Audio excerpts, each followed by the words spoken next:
A bank loan. Whoa, what's up, guys? How we doing?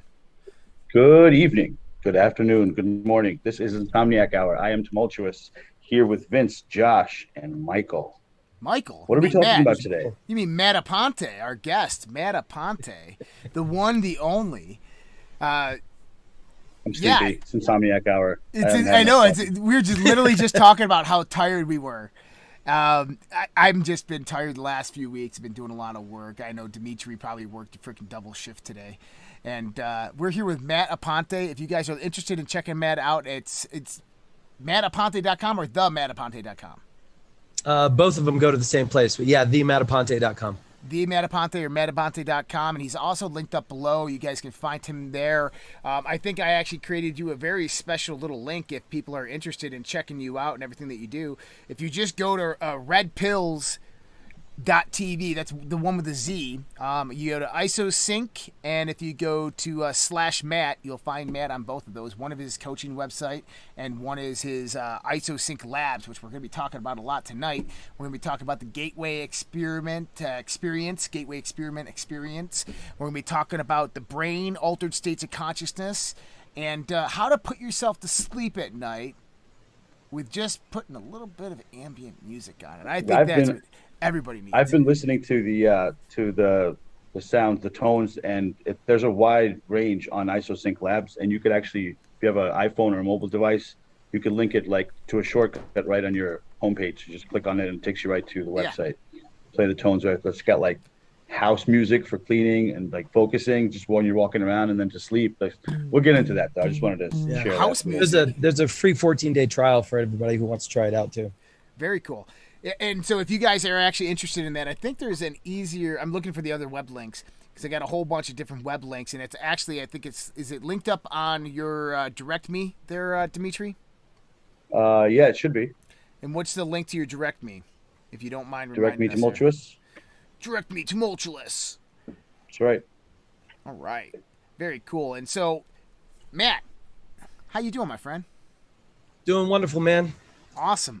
In the good life of happiness. So talk to me a little bit about this ISOSYNC Lab, what it is, how it all works, kind of the inspiration behind it. Let's start there. What was the inspiration behind this? Quite honestly, the inspiration behind it was to create some frequencies and tones and brainwave entrainment tones that I trusted, that I could listen to. And I knew that there was nothing subliminal that was going on that could have been causing me harm, distress, anxiety, kind of doing the reverse effect of what I was looking for. Yeah, I guess anybody could put any sound out they want and call it whatever they'd like. So exactly. Yeah. And even if they might not even be doing it intentionally or maliciously, because to them they play a note that's tuned to the wrong frequency. So if everything is tuned to 440, no matter what you play, it's going to be tuned to that frequency that you wouldn't want, or that they're misinforming when they're putting it on YouTube, things like that, where it's not really regulated. Yeah, exactly. We'll talk more about that, the 440 versus 432. But yeah, Josh, I was using an app, and I've been cautioned by my lawyer to not name any names, to be charged by defamatory practices or whatever. But I was using an app in the Apple Store for almost a year, about 9 months, and it had subliminal tones. It was binaural beats, and it was supposed to help me with my confidence because I realized I was suffering from imposter syndrome, and also like, you know, my abundance mindset, right? Yeah. And what is imposter syndrome? yeah, imposter syndrome is essentially just feeling like basic definition of it is feeling that you're not good enough. No matter what you do, you're just not really measuring up. Why would somebody listen to you versus somebody else? You know, that kind of a thing. And so, you know, and I felt that because, you know, I didn't graduate high school. I got a GED. I dropped out of college, you know, but I still accomplished a lot of my life. But I kind of felt like because I didn't have these things when I was younger, you know, I couldn't be the success that I was looking for. So as through my whole human behavior research that I started in 2016, 2017, I was introduced to binaural beats to help me with my ADD. And so I was using those. And then I tried a new app in 2017. And I've just every morning when I'm brushing my teeth, my earbuds are in, at night when I'm working, blah, blah, blah, right? Because I'm just like, I'm going to reprogram my brain and I'm going to, you know, whatever. And so about 8 or 9 months into it, which coincidentally enough was about the same time when my wife and I got a divorce, it almost seemed like I was regressing. Like just things just weren't working that good, and they were actually getting worse. And this was around the same time when I started my NLP studies to learn more about, you know, neurolinguistic programming, you know, what kind of communication does the subconscious mind need? How do we program our subconscious mind? All of those things. And so whenever I understood that the tones that I was using was putting my brain in a suggestive state, one day, I don't know what happened, but one day I just kind of connected it. I'm like, well, wait a second. Then I don't even know who makes these things, who's on the other side of this company. And I just got this thing to find a corporate investigator and to investigate the company. Yeah. And so I did. I saved up some money. I found a corporate investigator, and I hired him to check out this particular company. And long story short, he found out that there was a shell or like a base company here in the United States that owned 3 of the top apps in the app market, although they all look different, but they all kind of did the same thing. And then the owner of the small company here in America was owned by a shell company based out of China. And the 2 partners that owned the company based out of China, one of them had a long history of association with the Chinese government. Huh. So did it go ahead. Sorry, go ahead. did it come out that they were putting like subliminal neurolinguistic programming that was detrimental or like bad, or just not that they didn't know what they were doing? No, not that. I didn't actually dive any further into that. They're still in the App Store today, you know. But my question is why is the Chinese government involved with people that are creating, you know, like Makes subliminal messaging stuff, right? Now, let me ask you this. Is there companies or people out there that have actually produced these that are on YouTube and Facebook that have subliminal messages in there that are basically hypnotized? Because this is self-hypnosis. People, I mean, you're consciously hypnotizing yourself, whether you realize it or not. You're giving subconscious suggestions in these states. And so people can put subliminal messages into these things and really make you do things that you might not want to do, or influence you, or, you know, bring you to the point where you want to do these things. And so I know that there's got to be people out there, especially when you have the Chinese government involved in certain companies like this. You know darn well that they're influencing these people in certain ways. Do you know of any, Matt, that are like this? I do. There was Vice magazine did a whole kind of expose, and I'll share the link with you here if you want to put it in the chat or share it with other people. Vice magazine did a whole expose of a couple of very popular YouTube channels that were using, become an elf with subliminal messages, change the eye color with subliminal messages, grow taller, like all of these things. And they were really popular. And as they began to dive in and research, a lot of people started coming up and saying how they have been having demonic dreams. Their life has really kind of been going to shit. Wow. And after their investigative reporters began digging deeper, the people actually confessed that they were using, they were putting negative subliminal messages under there. Become an elf though, really? Like, yeah. Well, I was interested in the taller thing. Does it work? I know how to do the eye color thing without subliminal messages. Yeah, I do but that the already. elf, Right. Yeah. The height thing, Yeah, I'm so like, well, shit, hey, no surgery, I can get an inch or two. that's great. Yeah. Yeah. That's- So they ended up getting enough people to sign a thing and send it over to YouTube and get these kicked off. And one of the today, Mind Power is the name. Her nickname is Ashira Omega, and she moderates a Facebook group by her real name, Amy Bass. She said, if you feel like you are being controlled, then don't be part of my group. She says she doesn't give a shit about the subliminal community and only wants soldiers and warriors as followers. But she doesn't say that she doesn't do bad things. Right. Or put right. So- She doesn't ever answers the question. All right. So I love, listen, I love this because you know what? One of my first experiences into, well, I ate a lot of LSD. I won't lie about that. But one of my first meditation experiences was a book that I got, Journey Out of the Body by Robert Monroe in the 90s. And there was a meditation in there, and you do this meditation and you have this like wave that goes over you through your breathing, and it's syncopative, and it puts your whole body asleep, and you come into this hypnagogic state. I shit you not, your whole body's going, and you can feel every cell of your body just humming. And so that, like, and I bought all the Gateway stuff. So I bought the Gateway experience. I bought Shamanic Journeys. I bought all of their stuff when I had no money on CDs, right? I still got them all on CDs too. And I absolutely love this stuff, the HemiSync technology, because it works. I'm not going to lie. It really does work. Was the first one Focus 10? I don't know Like what that- the first one, I think their Gateway experience One- was the that Gateway one. experience was the first one. My favorite ones was it's a space one. It's like galaxies out in outer space, whatever. It I is. know, yeah. But Yeah.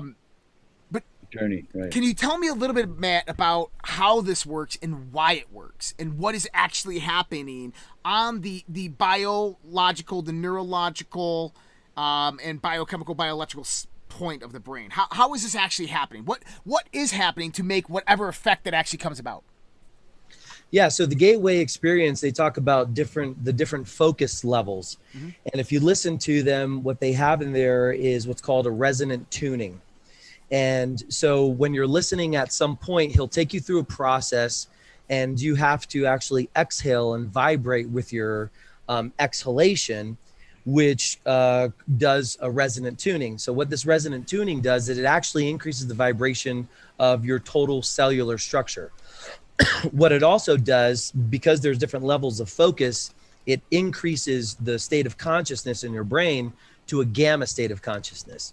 Joe Dispenza has referred to the gamma state of consciousness as the super consciousness antenna, where you connect with super consciousness, universe, source, God, whatever you want to call it.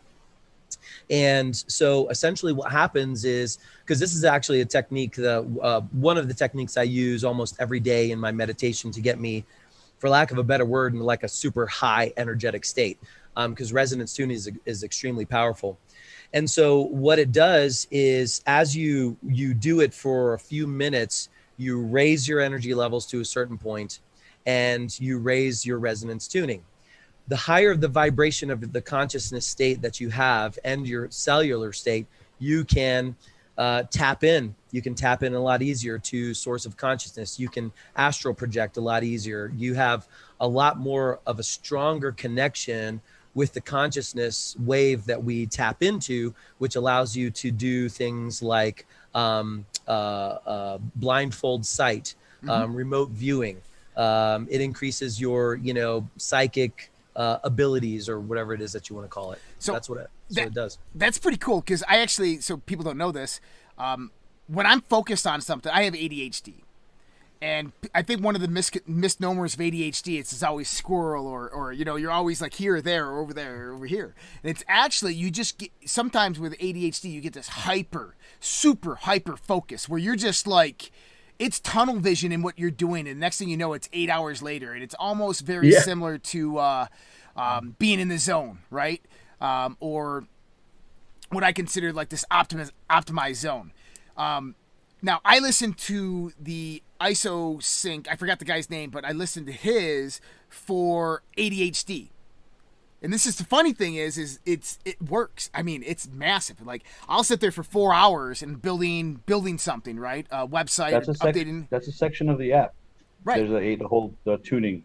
Absolutely. And I'll sit there, and I'm sitting there listening to this thing, and it's an ADHD one, right? And it took me about 3.5 hours of listening to it to realize it's the same 15 seconds played over and over and over again. I mean, I guess that's the ADHD in me, is I didn't realize it was the same 15-second music clip played over and over and over again. And I never realized the transition back to the beginning. I'm just like, man, this is just so good. And you just focus it out, but it's there. And what is actually happening, Matt, is I look at reality as a transducer, as well as our bodies a transducer. They send and receive signals back at each other. And we're very much like a radio station, and that there's certain radio stations that we can tune into that optimize certain experiences in life, whether this is a conscious or godly experience, whether this is, being in the astral realm, or being in a realm where you're very interconnected with entanglement and psychic phenomena. And all these things have various frequencies. Now, we call these states of the mind, right? Different brain waves have different cycles. You have your alpha, your beta, your theta, your delta. I think they even have a gamma now. Yep. But these are like radio stations of reality. And what this type of technology does is it resonates your brain to that frequency to pick up that signal. And damn, doesn't it work? Yeah. The craziest part about that is normally this is why you can't do it without technology. And actually you can, but you have to have specific conditions, right? That's hemispheric synchronization. So your brain can't hear what 3 hertz sounds like, because it's too low. Just like 30,000 is too high. Sounds like a dog whistle. But what happens is through binaural beats is you have 100 here and 103 here. So you'll hear like a vibrato, right? And once that vibrato blends into the other tones, your brain is officially starting to synchronize its left and its right hemisphere. So the right is the artistic, the creative side, and the left is the logical, follow the rules side. When they're working in sync, normally the left gives orders to the right, right? When they're working in sync, you are more susceptible or more, I guess, open to these lines of communication that could put you in these different states. And Robert Monroe actually goes over this. He's like, you have to notice the tone. I'm in your right ear. Switch your earphones if I'm not. So you do your thing. Notice this tone. Notice that it's constant. Notice this tone. Notice that it's constant. Bettins did this with singing bowls. I did it actually at work in a restaurant with 2 fans. Like I had a fan going because it was hot, and then I had the hood fan, and they were like doing a different. You could hear the 2 different fans, but then you could hear between them. There's a vibrato. It was crazy. Yeah, I didn't meditate at work or anything, but it was nice. Yeah, it was actually recognized. Ptolemy in 200 AD recognized that he began to notice that when people were watching the sunset and seeing the sun flicker between palm fronds that were blowing in the wind, it would create a hypnotic trance. So the same thing can happen, because this technology actually started prior to when they had audio capabilities. And what they would do is, I forget the name of the wheel, but it would spin. It'd have a bulb in the middle, and it had all these slats in it. Everybody's seen one in a movie or a psycho thriller or whatever it is, where it'll spin and it creates this flickering. Yeah, I know what you're talking about. Yeah, the house on Haunted Hill. Yeah, exactly. The ball falling. Yeah, and so that was one of the first, the very early methods of brainwave entrainment, and so it can be done through your eyes. And it can be done through your ears. Now, the difference between binaural beats and isochronic tones is that, just like you said, with binaural beats, a tone is put in the right ear, another tone is put in the left ear, and they're different tones. And then what happens is your brain perceives the difference. It doesn't actually hear the difference. Your brain hears that 100's over here and 103's over here. And then it does the math and says, well, I'm going to create the difference of the two. And so that makes binaural beats inferior in a couple of ways, because number one, they don't work in higher, so like in higher beta tones, they're not as effective. They absolutely don't work if you want to try and get yourself in a gamma state. And the other is that everybody's brain waves, for the lack of a better explanation, or just the tuning is slightly different. So for you, it might be 3 hertz that you're hearing, but for someone else, it could be slightly different. Mm-hmm. Isochronic tones actually create the tone, the actual type of wave, as in a specific way to where your brain can hear the tones.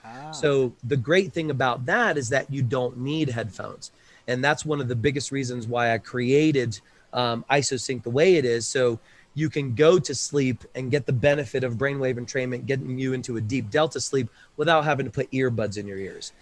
You can sit at your desk and put the flow state on the speaker and, do work without having to have earbuds in your ears, because I, for one, hate having earbuds in my ears. Now, can you do it with the headphones or the earbuds, though? You can, yeah. How does it create the tone?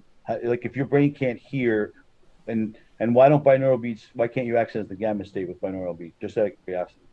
Because so the gamma state starts at 50, it's either 45 or 50 hertz is where the gamma state starts. So the difference between the two, so if you did 100 hertz and let's say 150 hertz, that type of perception, for whatever reason, to be honest with you, I don't know the actual scientific reasoning behind it. For whatever reason, in those higher differences of the two, it's harder for the brain to perceive and create that tone. But if you literally started tapping, like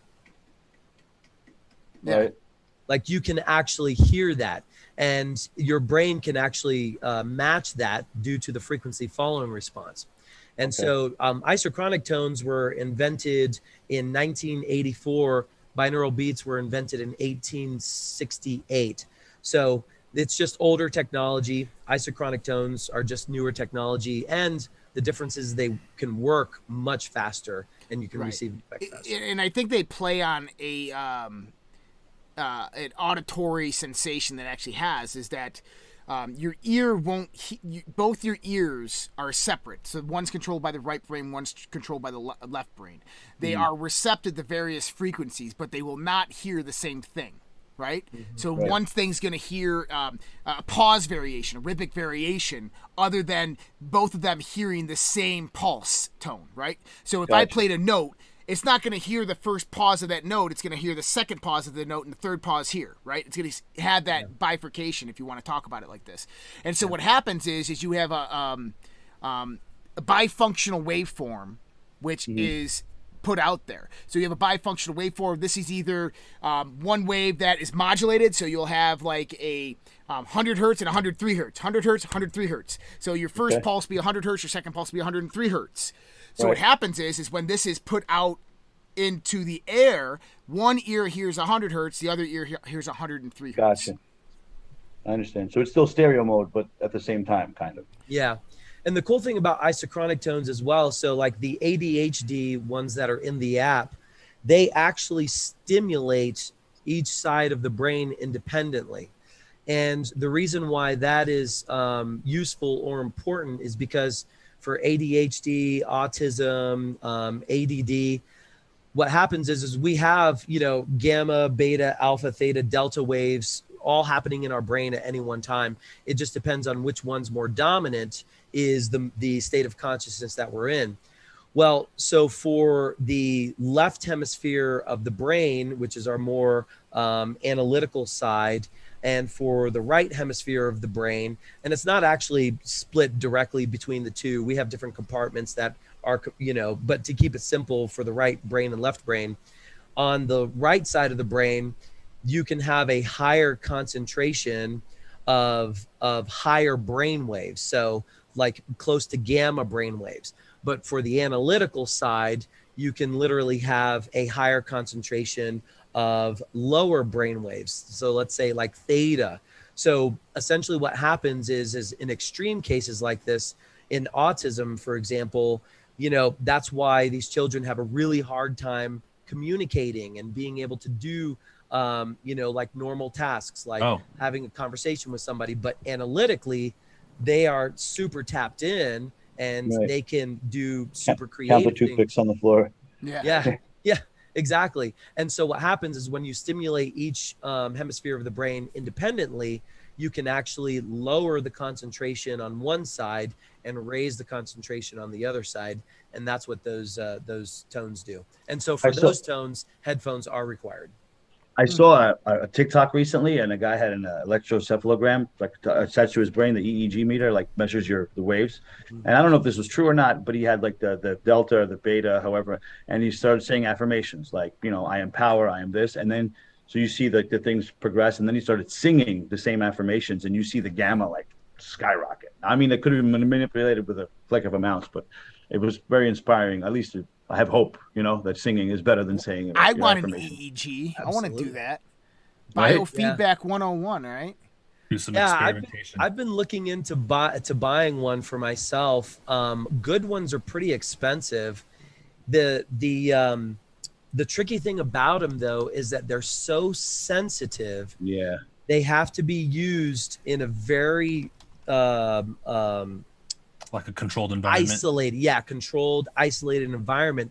Because even if your heartbeat begins to increase, then the EEG can actually pick that up, and it can kind of muddy it. So it's a little more because that was one of the first things, like I think last year, I'm like, I'm going to buy me an EEG and this is going to be awesome. But there's like a lot more that goes into it. So it could have been, true what you were seeing, I've seen a video game that you can control like the ball float, like there was a ball floating and you have to think about it float and it goes up, or like a plane that goes left and right, but those are the only two directions, Have you ever I've seen that. Have you ever checked out these headbands like Flow Time and Muse that you put on your head and they're supposed to do the same type of thing?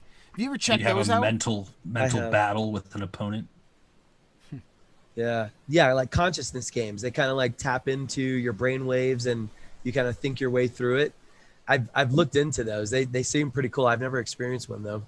I think Muse is more for like lucid dreaming, no? Because it gives you lights at certain points in your... No, Muse is a headband. It goes over your head, but it's supposed to utilize electromagnetic frequencies that induce a similar type of state that we're talking about, but using light, right? And when they put you light? in electromagnetic...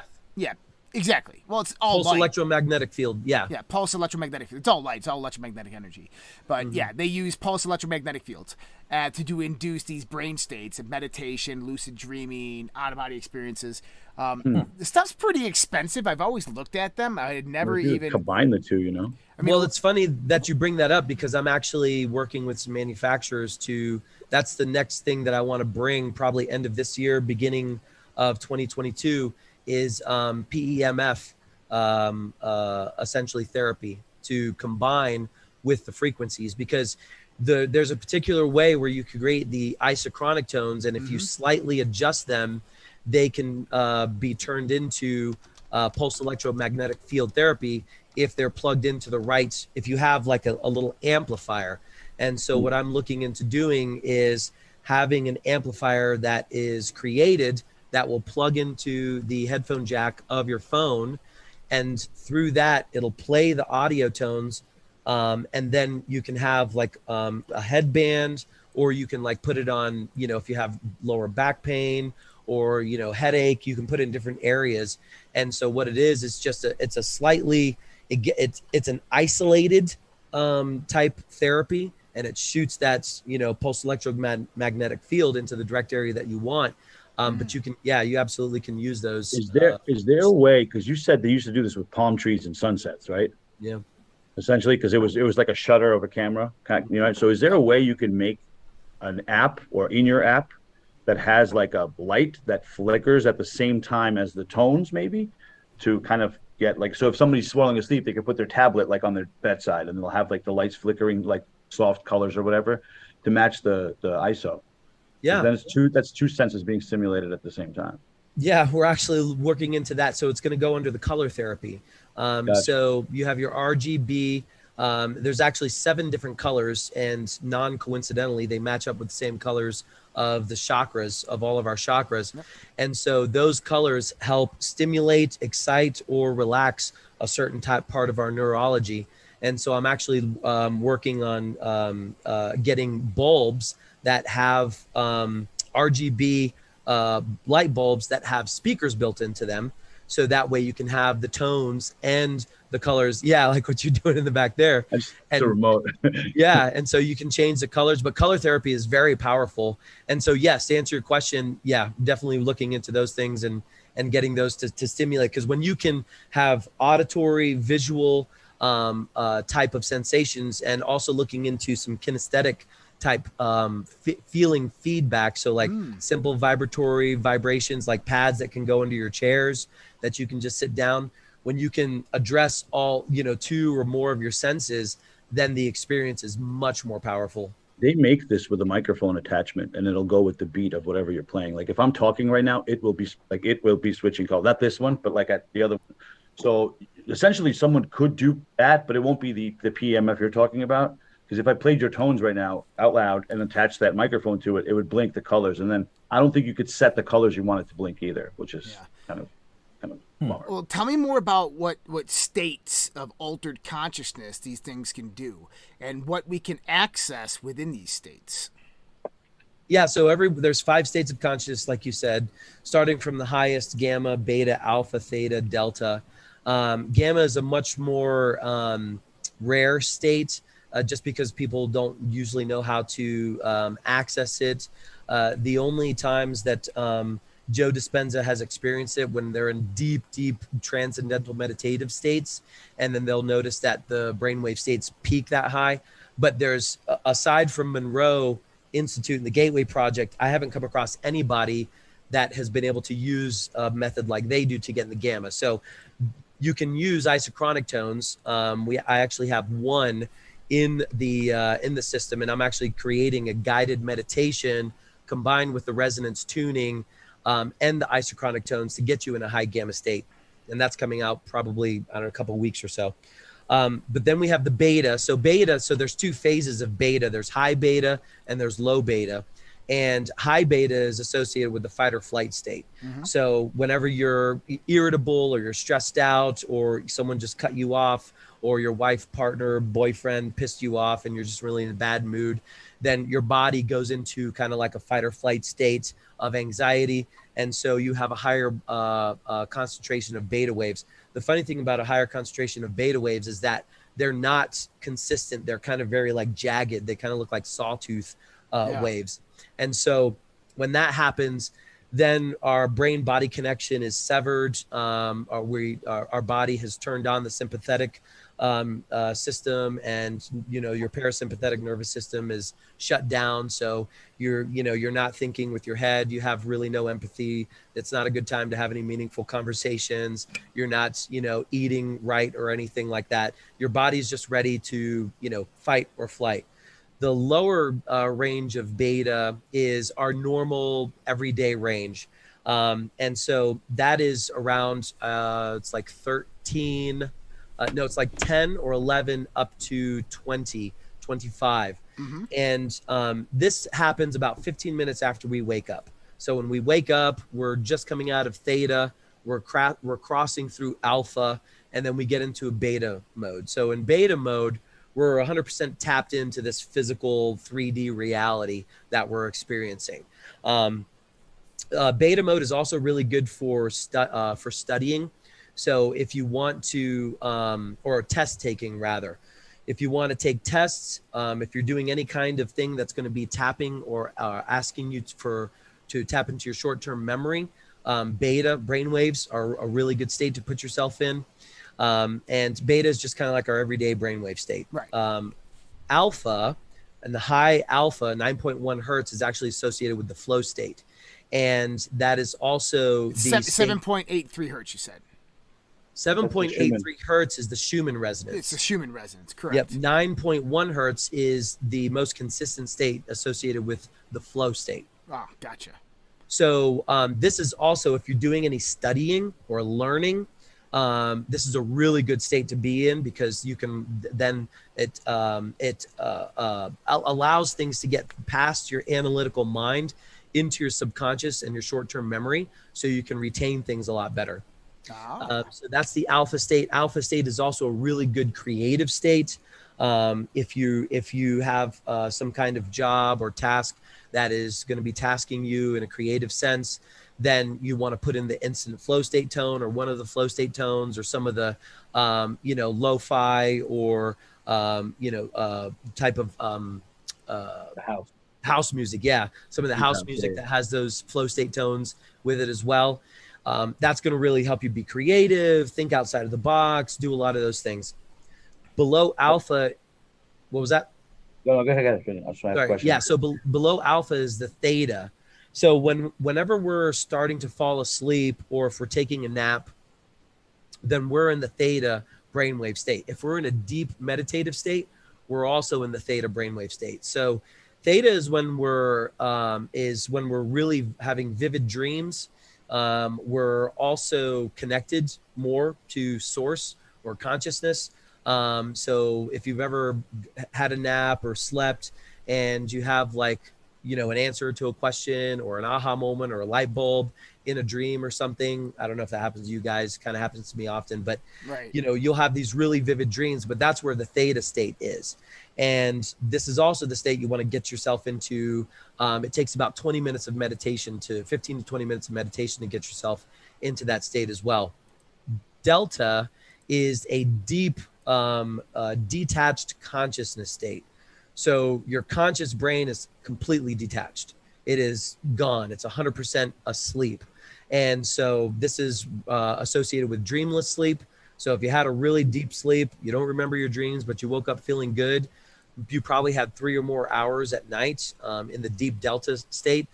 Delta state sleep is the most important thing. Everybody needs at least 2 to 3 hours of delta state a night. And the reason being is because that's the only time whenever our brain goes through, our body goes through, flushes out neuroinhibitors. Yep. We start to clean the synapses connections between our brains, so that way they can fire more, because ATP, every time we think or do anything, our mitochondria creates ATP. When ATP is created, there's a leftover bit of adenosine, which builds up on the synapses. And if we don't get enough deep sleep, then that connection builds up, and that's where brain fog comes in. And so I was gonna say, I think that what happens to me is I don't sleep for 2 nights, and then you get a nice good 6-7 hours of just delta, straight delta. I skip through third and fourth gear. I just go right into the delta. And then you wake up feeling like a rock star. Right. Well, because the theta, that's what I was going to say. There's a shortcut to get to theta, but it only happens once a day. When you wake up, say you wake up at 8, set your alarm for 7:30, and then just move to the couch. That little walk will get you awake enough, but you'll still be in that theta. And then you could astral project, do the question. And that's still something I'm going to work on. Huh. Oh yeah, the hypnagogia, the hypnic jerk, right? Astral projecting. Well, I have a question. So let's say 9.1 you said is the most in theta, right? No, theta, right? Alpha, all right. So how does that translate to music? So if I had a tone maker right now that played 9.1 or whatever sound that is, and if I put it in the room, would my brain resonate at that? Is that the right thing to do essentially? Or does it does brainwave hertz is different from sound hertz? Are all the hertz the same? Does it all hurt the same way? So there is a difference. So we'll get into 432, 440, and some of the solfeggio frequencies. So 9.1 hertz is essentially 9.1 cycles per second. Mm-hmm. So what happens is that that's how many times you hear that, right? And so the frequency following response of our brain, that's the type of tone that we recognize. Now, there's 2 types of frequency stimulation that our bodies will react to. So number 1 are the tones, and that is a neurological reaction from our brain. Our brain hears that and then begins to create hemispheric balance between all of our compartments.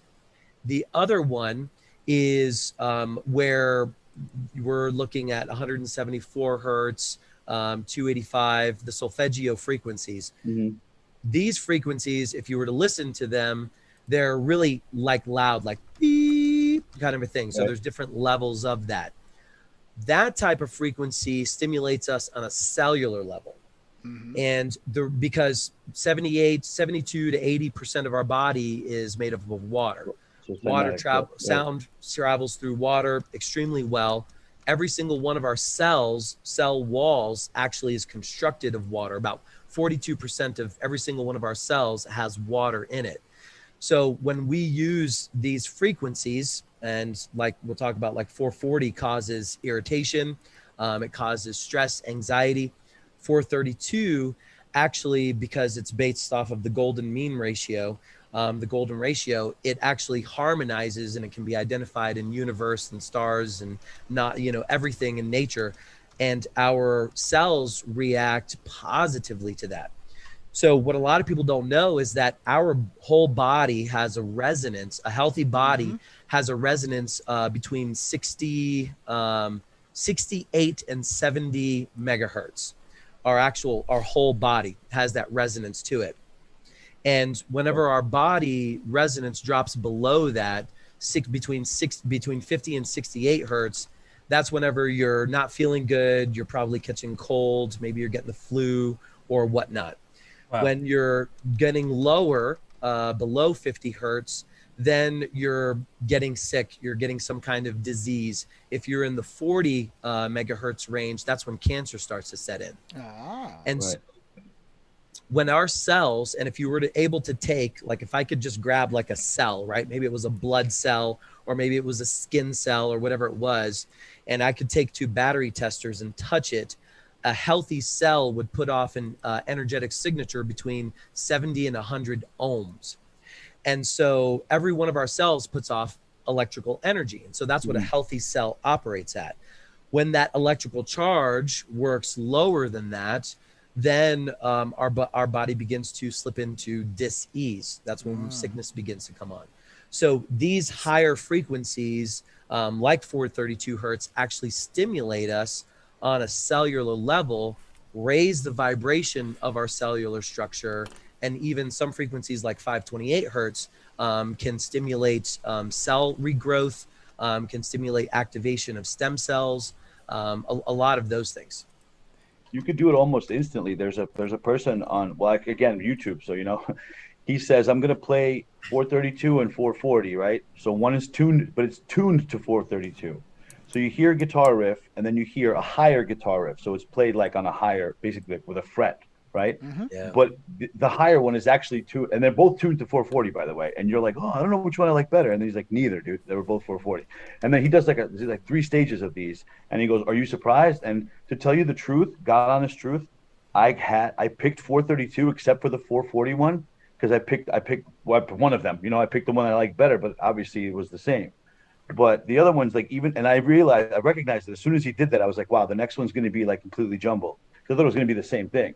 So like what I'm saying is like someone could be trying to help and playing something in 432 or the note of 432, because 432 hertz is a specific note, right? But his A or his key could be tuned to 440. So that same song is going to sound different, which is what they did with the radio, I believe, back in the 50s. Well, I mean, that's a whole different, that's an interesting conversation that occurred around 1848 and occurred in the 1920s. Rockefeller Foundation was one of the primary factors, Nazi Germany as well, of chaining, it was orchestral tuning of 432 hertz and moving that to 440.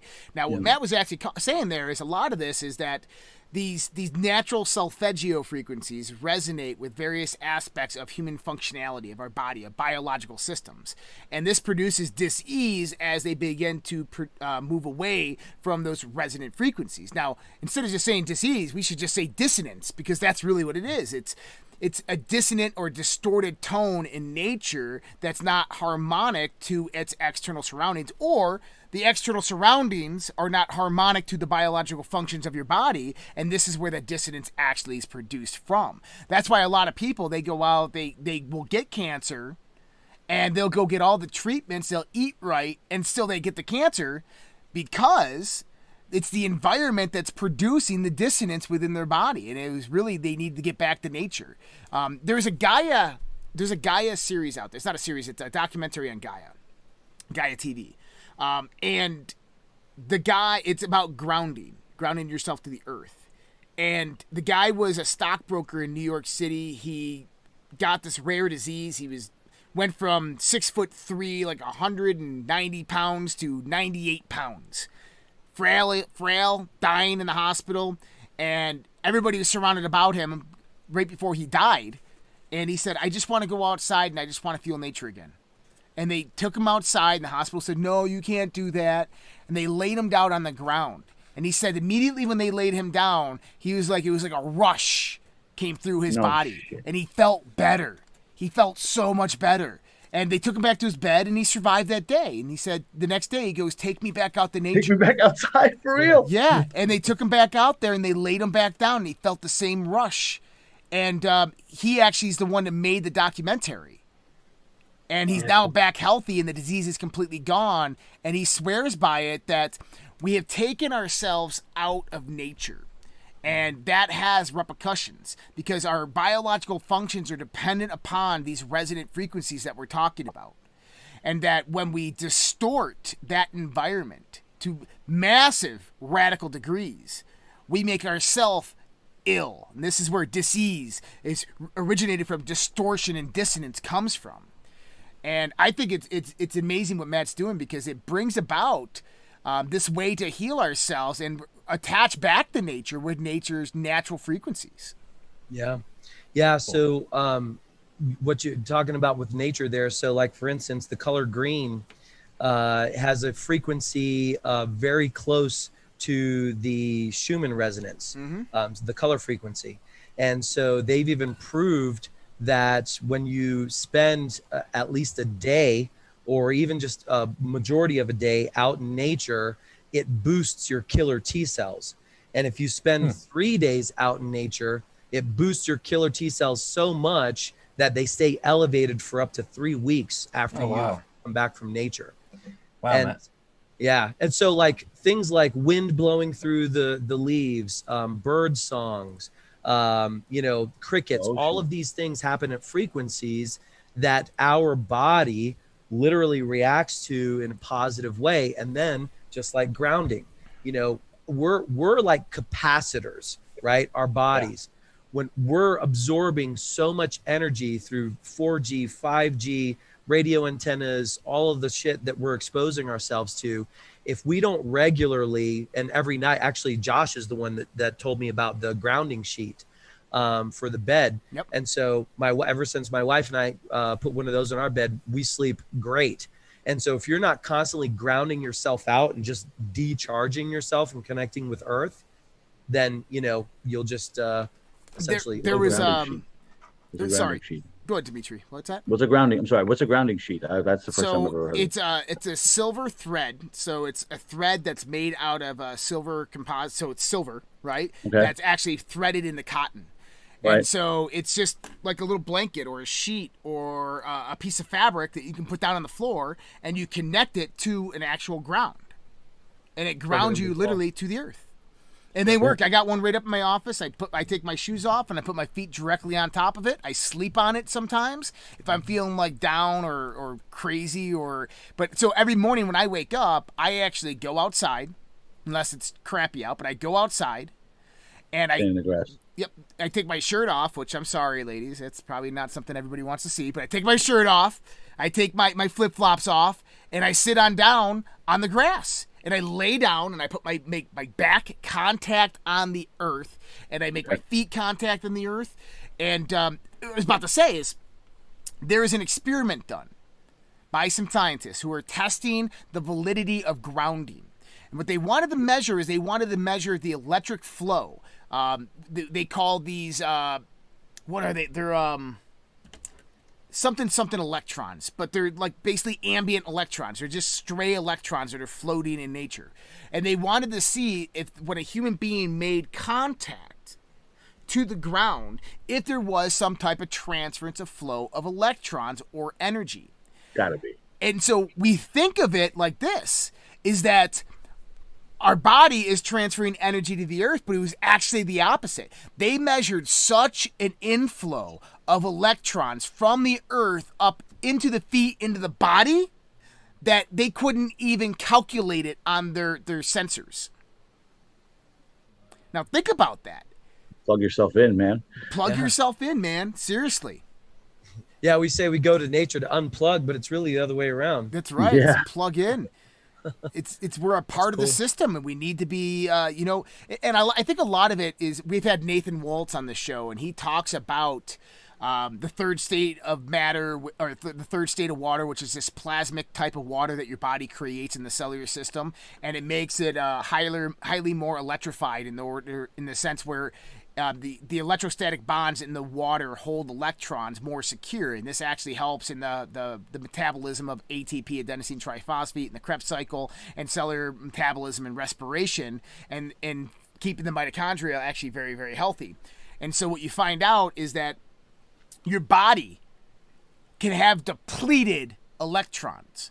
What does that mean? Is that, think about it. This is energy. An electron is a fluctuation, a probability of energy within a system state. And if you're not replenishing them, then you're depleting something within your own body. I'd like to see that doorknob try to zap me if I have no electrons.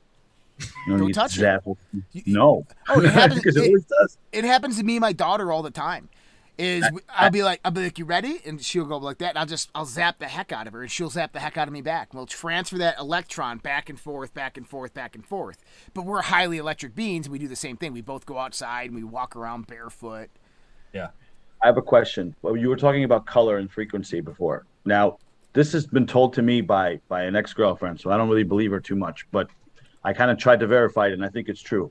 Whenever I'm near the ocean, like I have hazel eyes, which is the black thing. Then I have the little bit of brown and then green, right? So when I'm near the ocean, the brown almost goes away, and the green is like, it pops, and then there's like a bluish rim around the whole thing. It's weird, but it only happens when I'm like at the ocean and happy. She used to say it was like a mood ring eyes. I don't know what that, but you were saying something about like sounds and like the way you feel. Could that be possible? Can my eye colors be changing if I'm near the ocean and not when I'm not? Absolutely. Crazy. I mean, I think what's happening, because I used to date a girl, the same thing. So she would have the hazel eyes, and if she wore a more bluer shirt, her eyes would turn blue. If she wore a more greener shirt, her eyes would get more green. And if it was more of like a aquamarine, so like if it was in that range of greenish blue, her eyes would literally change the color to match. So I don't know what phenomenon that is or why it's happening. And was it her or was it you though? Because are you looking at the person and seeing that color in their eyes because of their shirt more? I don't know. I gotta test this. Made some shirts. Well, it's always me, right? Because I'm transferring everything you experience, my reality, right? What I'm seeing, but right. Oh, but I understand. Yeah, of course. I have a question about the sensory input when you're adding colors and haptic feedback to the sounds. Yeah. Is this type of thing, or even just the tones by themselves, beneficial to somebody who's autistic or something along those lines? Do you know if there's been studies on that at all? Yes, there actually has been studies on it. And the really shitty thing about it is that they were really, really hard to find. But there was a very extensive study that was done on autism, and I don't have it handy to bring up. But there was a very extensive study done on autism and the use of binaural beats. And the overall results of it were that autism, the effects of autism were minimized and affected positively. With the tones that the ADHD tones that are within the ISOSYNC Labs app, there is one of the users is an occupational pediatric therapist, and she works a lot with autistic children. And she's actually gave feedback, and I think it's one of the testimonies on the internet, that on the website that you can read.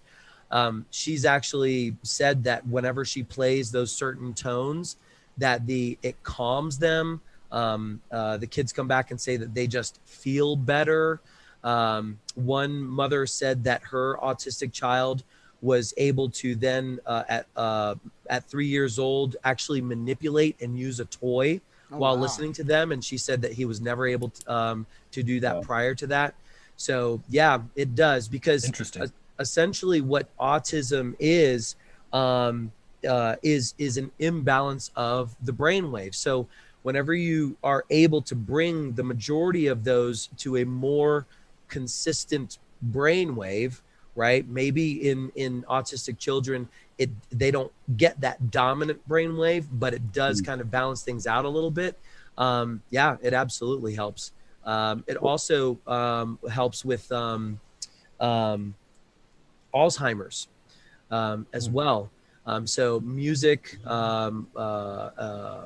Alzheimer's, they're doing tests as well, more using the PEMF, the pulse electromagnetic field therapy, and it'll actually be kind of like a copper coil ring that they'll wear around their neck, or kind of like a halo put on their head.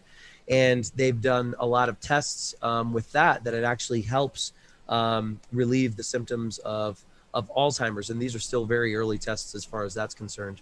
But yeah. This might sound silly, but what if someone's hard of hearing? Will the tones work because they're vibration or no? That's a really good question. Here's my thought to that, is that if the earbuds are still put in, I believe that the effects would still be noticeable. Right.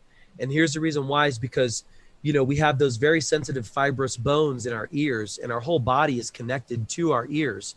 And it's designed so that way, whenever we hear tones or vibrations or frequencies from our ears, to actually transmit them through the whole body. And so that's why if you go into the app, you'll see all of the 10 solfeggio frequencies. It's recommended to use earphones because that vibration can transfer. But that would be a really interesting study. In the book Think and Grow Rich, Napoleon Hill talks about his son who was born with no auditory canal. He was not born with those fibrous bones. And the doctors basically had said that his son was doomed for life and there was nothing they could do. But he noticed that when he was playing records, his son would sit on the coffee table like this and put his head like this and start moving to the music, and he wondered what was happening. He finally found out is that the vibrations that were being caused from the record player, vibrating material, were resonating in his skull and his jawbone. I know why he was doing like this, because you got to have your jaw loose. It helps to loosen your jaw when you listen. And so, absolutely, if you're hard at hearing, honestly, you could literally put the headphones on your head. And you'd still get the same beneficial effects, because it's, you gotta remember what's actually happening with those fibrous bones in your ear is they're vibrating. So they're very much like a microphone or a speaker, right? Is that you have this compression wave that induces a vibration that stimulates these bones, and these bones produce bioelectrical signals that travel down a nerve cell that stimulate various neurological patterns in your brain, right? And so these frequencies are actually created by this bioelectrical effect that's coming through this reactional vibrational pattern from the compression wave actually happening. So it's probably going to be more effective, honestly. Crazy. That's so complex sounding, but it's just like an ear. Yeah. I'm sorry. Yeah, but it's probably more beneficial that you actually put it, like do the isotronic, because you're not only getting that effect, but you're also getting the resonant effect within the skin, which the skin has chromatic cells. Chromatic cells mean they attract light. Well, guess what electromagnetic frequency is? All electromagnetic frequency is light. So this means that your skin actually absorbs this electromagnetic energy. Well, it's on a cellular level, right? Yeah, on a cellular level. And I think I think it goes down to your DNA. Resonates and absorbs it as well. Yeah. You guys have seen the Chladni plate experiment, right? What's that one? Where they put the salt or the sand on the plate. Cymatics. Yeah, the cymatics, yeah. So, I mean, you can see the intelligence that's within each one of these, geometrical shapes. So that's essentially what's vibrating through our whole body, and essentially unlocking, transmitting code, I wonder if information. you could draw the shape and you look at the shape, because there's a shape with every note. There's like online you could find it. It's like the A, the E, whatever, and there's the shape that's associated with it. I wonder if you looked Pattern, at the yeah. shape while listening to that note, it would amplify whatever it's supposed to be amplifying. I mean, obviously, right? It Or makes if you meditated on it. Yeah. Oh, snap, that's even better. Yeah. Yeah. Yeah. If you Or meditated on it. if you utilize, so we do a practice here of remote viewing where we use a sigil or a symbol, and we attach information to a symbol, and then we try to communicate with each other. And we've actually had some success directly on this show doing exactly this. So I'm wondering if you use one of these primordial sacred shapes that's produced by Play the tone as you did it. and play the tone as you did it, if this would amplify the information exchange. Have like Go ahead. a sigil being the tone itself or part Right. of it. Yeah. Well, who was it? John Stewart Reed that created the cymoscope. The 432 hertz always registered on the cymoscope as a triangle. And so that's what, so also another note, so like the number 10, the vibrational frequency, when the number 10, that vibrational frequency also registers as a triangle. So you can 10. think about that and focus on that triangle. Yeah, because what happens is it's the 3 points. And so the number's 3, 6, 9. And, everything that represents, 3 times 2 is 6, 3 times 3 is 9. And then, Really? 9 times 9 is 81. yep. I know. Yeah. I don't know Interesting. much about. Yeah, 10 has a triangle, but it's 3, 6, 9. What's Tesla's leaving something out of this, man? Yeah, well, 10 was used, I don't know how many times in the Bible. 10 is a very significant number that represents completion. Yep, completion, first level of perfection. Yep, exactly. Carlin, yeah. We'll talk about this the other day. Why they got to be 10 commandments? Because it's 10. It's official. That's right. Sounds official. You had to go Yeah. one up. You had to one up God with 10. Yeah. Nine's the number of God. Very interesting. And Dimitri, can you send me the information on the sound shape correlation? I want to know about that because I actually want to do some tests. We're gonna have. Yeah. So Matt, we're having. You know who Dean Radin is? It sounds familiar. So Dean Radin is he's a member of the IONS, the Institute of Noetic Science. He's a parapsychologist, if you want to talk about it like that. He's done probably the most research on psi phenomena and psychic phenomena, consciousness and mind, entanglement, all these things for the longest time. He's a New York Times best-selling author. He's going to be on the show in August. And so we're trying to get some things together for him, be like, why did this happen? Why did this happen? What do you think about this, right? Do some experiments. Yeah, and show we've been them the doing results. We have some remote viewers coming on the show. Kevin Randall, Lynn Buchanan, which are two people who were part of the Stargate program, the U.S. Army's remote viewing program in the 1980s, in the 1970s and 1980s with Ingo Swann and all those guys. So we got some cool guests coming up. And so we're doing all this psychic stuff and trying to figure it all out. And, I mean, we're all naturally intuitive, so it makes it a little bit easier. So what else do you think? I mean, let's elaborate on this. What is really happening? Let's talk about this. Let's think about this because there's more to it than the physical realm of existence that we're talking about here. There's more to it than just, music makes me feel good. We did a very in-depth deep dive last night about a lot of what I call the 6-body system. Man, you're very familiar with this. I've showed you the 6-body system, 4-body, 6-body system before. You have your physical body, your emotional body, your mental body, you have your spiritual body, which is made up of your conscious aspect, your intuitive aspect, and then your spiritual body. And they each have a corresponding part in between this ethereal and the physical. And what we're all talking about here really is this vibration is kind of this translation between the ethereal into the physical, if that makes any sense at all.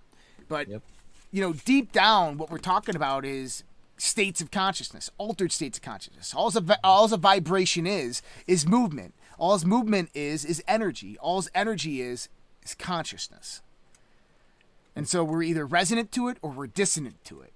Now, I'm interested in the resonant part because that's what fascinates me. I've spent my entire life trying to find those resonant states of consciousness where I vibe with. And like Matt was saying, is that we all have our own different resonant state. All of ours are different. This is why I like with some binaural beats, you're like, it doesn't work, right? Because they're very specified.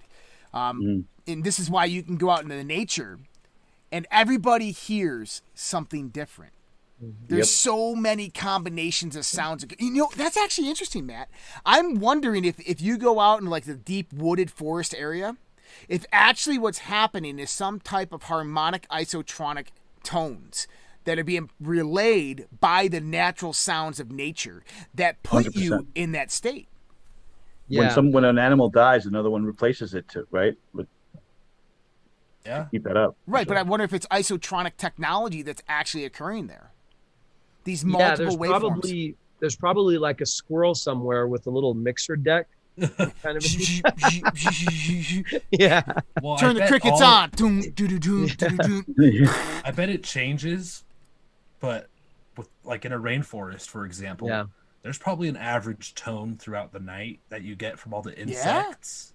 Well, you have the nocturnals and you have the daylight ones, right? And it switches. And the water and the rain and the leaves and I've been trying to find out because I had that thought quite a while ago, Josh, about the same thing with nature because we spend a lot of time in nature. We go camping, hiking all the time, and I've always wondered like what there has to be a correlation between the frequency because everything is vibration, everything is energy. And so there's a resonance between nature and that. And so I was able to identify colors, certain colors, roses, lavenders, these types of colors that affect us in a way. But the sounds, because I've sat there before, when you listen, you'll hear the birds. You'll hear, which it's funny actually because a swallow, which is supposed to be the bird that Isis turned into, it creates a tone, particular frequency or tone that is said to be like the frequency of, I think it's the tone of resurrection or birth or something like that. Okay. That makes sense. Wow. But because then she used that to bring, what was it, Horus back to life? Or Osiris. Osiris, back to life. And so I've listened to that, like what is the tone? And I think it happens, I don't know if it's more along the lines of like an isochronic tone where it's like a do, or if it's more along the lines of the natural frequencies, like the solfeggio frequencies that are more of a constant type tone that, we associate with, but I'd love to find out. Yeah. So what I'm thinking is if you go into nature, you'll hear hundreds of different insects all at the same time. Yeah. And those are different frequencies that are interacting with your neurological system. So your brain has to basically mix all that together, and it's going to deconstruct those waves that are matching or out of phase with each other, and it's going to construct the waves that are equivalent and increase their amplitude, which will amplify their sound a little bit. But what you're going to have is you're going to have this overall tone that's going to be resonant with that state of nature. And you're gonna vibrate with this, in a sense, binaural beat that's being produced by nature because your left and your right ear are hearing two different things, but it's all these mixes of different sounds. And I'm curious, I would love to have someone go out in the nature, record it for 8 hours, come back, break it all down into different frequencies of each insect, and then find out which frequency the forest is actually singing at night that comes about through the binaural or the isotronic tone. 7.83. It probably is. Put money on probably, it. I bet you it's delta and theta at night and alpha and beta in the day. Well, so it's funny because if you think about like a cricket, like a creak, creak, creak, creak, creak, that's like a very low delta. Delta, that's right. Well, Nikola Tesla said that the brain and the earth itself operate on the same frequencies. Yep. So what if that is really just the connecting point? When we're really connected with nature, the EMF, because our heart puts off the most powerful electromagnetic field of all of our organs. Which, by the way, the rhythmic of the beat happens to be 7.83, just a coincidence. Yeah, the exactly. heart rate rhythm. Yeah. Well, not the heart rate rhythm. The spaces Variability. between, the variability between each beat is that same pulse rate. Also, the note in this correlates to directly what we're saying here is at nighttime, the Schumann resonance is actually lower because the electrical field of the Earth is less at nighttime because you're pointing away from the sun, and so the Earth is actually like a very it's like a variable resonator. So what it does is it strengthens the electrical field as it's pointing towards the sun, and then lessens it as it's pointing away from the sun. Kind of how we know it's a globe. It's divided into two hemispheres. Yeah, it's divided into two hemispheres. And so what happens is after we move away from the sun, our electric field on this side, on the night side, actually decreases, which decreases the strength of the ionosphere of where the transmission of the Schumann resonance actually begins to occur to the center of the Earth. So the Schumann resonance is actually lower at nighttime on one side of the Earth, which therefore is delta. Yeah. So wait a second, Josh. Are you telling me that the Earth is not flat? Yeah, the Earth is definitely not flat. There's just too many indicators that it's not. Yeah. I mean, nobody, unless you go outside of it, you really don't know. Okay, I understand that. But I can show you every reason why it is. Ships. And every reason that people show me that it isn't, I can show them why they're wrong. Yeah. I mean, it's just very logical. Well, not to kind of jaunt off into a different subject altogether. One thing I did want to for the viewers is there was one point that I did want to kind of bring up, which is one of the whole reasons why I've been so adamant about launching ISOSYNC labs and constantly creating these tones and frequencies, is because of that whole 432 440 difference. So like you mentioned earlier, it was 1939, Joseph Goebbels, essentially from the Nazi Joseph spokesperson. Huh? Joseph Goebbels. Oh yeah, Joseph Goebbels, like a turkey, gobbles, yep, gobbles. As a potato type of thing. And then the Rockefeller Foundation endorsed it, the change. The funny thing is, if you go 1 or 2 hertz up or 1 or 2 hertz lower, you're closer to one of the natural frequencies. And at 440, it specifically causes anxiety, depression, irritability, and at longer times, then that creates disharmony within our body. Then that creates illness, sickness, discomfort, and hardship. And so, just think about how often we listen to music, right? The radio, and all of these, songs that, I used to, wake up in the morning, play, put on the radio, listen to music, when you're driving in your car and whatever. That 440 resonance, that frequency is pretty much everywhere where we go. So there's no escaping it, but you can bring yourself back in balance. And that's why these tones are so powerful, because a higher vibrational, pure natural tone is more powerful than a negative or a lower vibrational type of frequency. So you could have years and years and years of exposure to 440, but if you spend 15, 20 minutes or 30 minutes to 432 or 528 or 396, then your body is immediately bouncing back, and you're feeling the positive effects to that. And so, for people that are experiencing a lot of anxiety and stress, and actually for some of my clients that I'm helping, with their panic attacks, anxiety, and whatnot, I actually suggest to them every morning when they wake up, they put in their earbuds and they listen for 30 or 40 minutes while they're getting ready or just laying there in bed to the 396 tone, healing frequency tone that I've created for them. And that just helps bring your body back in alignment. So that's one of the most motivational reasons why I've added all of the solfeggio and the natural frequencies to the membership and to the app, is to, if we just in the morning or in the evening or once a day, just play this, get ourselves back in balance, you'll notice a huge difference. And it only takes a little bit every day. So for, anybody who's been having challenges, my wife is actually a big motivator of this because she works at a hospital, level 2 trauma center. She's a supervisor there. She undergoes extreme amounts of stress. And she's also in a very low energetic, where there's people dying, coming in with gunshot wounds, all of those things that her aura is absorbing.